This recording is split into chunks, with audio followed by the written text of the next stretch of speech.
Suyen and I will guide you through blending. Blending is a matter of putting two or more letters together to form words. We use the slide method for this. Always start with the last two letters of the word. Let us consider a three-letter word. Say you would like to know how to read C-A-T. Start with A and T. Imagine a slide where A sits on top and T sits below. Say out A and flow towards T. You will get at. Then substitute A for K and at the bottom. Imagine a slide where K transitions to at and becomes K-at, cat. Now that you know the slide method, let's take a look at the workbook. Step 1. Get your student to articulate the sounds of the individual letters first as a form of reviewing his or her past lesson. Step 2. Using the slide method, help your student to imagine first sound sliding into the second sound. You can do so by modeling the blending of the sounds. Step 3. Guide your student in practicing the blending of the sounds. Step 4.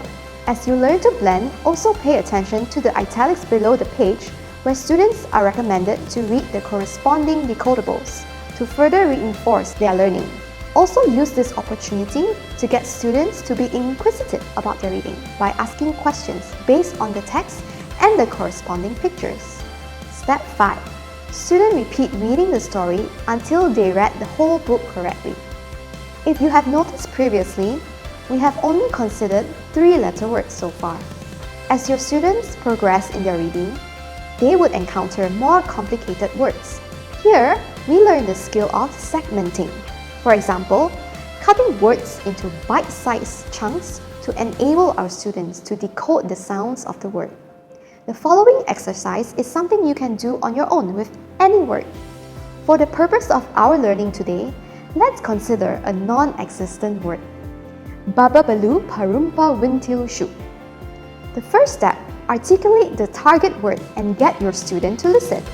Step 2, tap the table or place a sticker for each syllable in the word.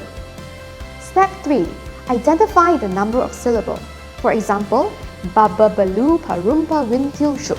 That's 10 syllables there. Finally, say the sound and spell out the words. Do remember to track your students' reading progress on a daily basis. You can use the trackers at the back of your workbook for this purpose. Having completed the blending module, you are now ready to move to fluency. Please watch our next video. Thank you!